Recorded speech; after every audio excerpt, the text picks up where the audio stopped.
नमस्कार सभी को। मेरा नाम है विजय प्रताप शर्मा और दिवट संदेश में आपका स्वागत है। हाल फिलहाल में मैंने एक वचन जो मैंने दोबारा से पढ़ा और कितने सालों से पढ़ रहा हूँ, लेकिन इस बार मुझे इसका सही अर्थ पता चला। लूका रचित सुसमाचार उसका 4 अध्याय और उसकी 18 और 19 आयत। प्रभु का आत्मा मुझ पर है, इसलिए कि उसने कंगालों को सुसमाचार सुनाने के लिए मेरा अभिषेक किया है और मुझे इसलिए भेजा है कि बंदियों को छुटकारे का और अंधों को दृष्टि पाने का सुसमाचार प्रचार करूं और कुचले हुओं को छुड़ाऊं और प्रभु के प्रसन्न रहने के वर्ष का प्रचार करूं। ये वचन मैंने लगभग 3 दशकों से सुना, पढ़ा, जाना और बहुत बार सुना है और बहुत खुशी और आनंद के साथ मैं सुनता था। लेकिन पिछले सप्ताह मैंने इसमें कुछ नया सीखा और जो मुझे हैरान कर देने वाला था, मैं आपके साथ बांटना चाहूँगा। इसमें कहता है प्रभु का आत्मा मुझ पर है। प्रभु बोले तो परमेश्वर जो करता है, सृष्टि का रचयिता है स्वयं, उसका आत्मा किस पर है? मुझ पर। ये मुझ कौन है इसमें? यीशु मसीह पर है। परमेश्वर पिता का पवित्र आत्मा उसकी संतान, उसके पुत्र यीशु मसीह पर है और कहता है इसीलिए कि उसने कंगालों को सुसमाचार सुनाने के लिए मेरा अर्थात यीशु मसीह का अभिषेक किया है और उसको इसलिए भेजा कि बंदियों को छुटकारे, अंधों को दृष्टि पाने का सुसमाचार प्रचार करूं और कुचले हुओं को छुड़ाऊं और प्रभु के प्रसन्न रहने के वर्ष का प्रचार करूं। तो यहाँ पर परमेश्वर है, उसका पवित्र आत्मा है, उसका पुत्र यीशु मसीह है। तो मैं कहाँ हूँ यहाँ पर? मेरा काम है परमेश्वर को स्मरण करना, उसकी आज्ञा का पालन करना, उसको जानना।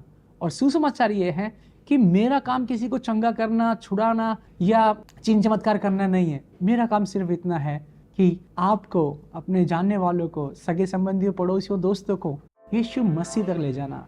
सुसमाचार ये है कि यीशु मसीह के पास सामर्थ है शांति के लिए, छुटकारे के लिए, आज़ादी के लिए, प्रेम के लिए, छुड़वाई के लिए, आंखों की चंगाई के लिए, जीवन की चंगाई के लिए, मन की शांति के लिए। इन तमाम चीज़ों के जो उत्तर हैं वो यीशु मसीह के पास हैं और हमें सिर्फ क्या करना है? उस तक पहुंचना है और उसको पुकारना है। तो आइए प्रार्थना करें और मेरे साथ मिलकर आप यीशु को पुकार सकते हैं। यीशु मसीह, आपके पास सामर्थ है, पिता का अनुग्रह है, पवित्र आत्मा है। आज हम आपको पुकारते हैं, हमारे जीवन में जो अंधकार है वो आपकी सामर्थ से जाता रहे और हमारे विश्वास को आप बढ़ाएं और अपने समीप आने में हमारी मदद सहायता करें। परमेश्वर पिता, हर प्रकार का घमंड और चाहे वो धार्मिकता का ही घमंड क्यों ना हो, वो हमसे दूर रहे।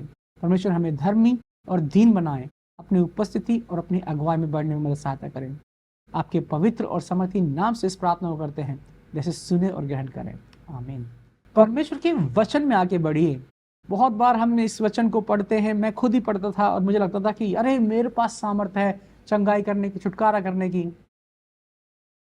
नहीं है, मगर मेरे पास ये चुनाव जरूर है कि मैं यीशु मसीह तक जो यात्रा है उसके तक पहुंचने की वो जारी रखूं और दिन प्रतिदिन मैं प्रभु में बढ़ने पाऊं।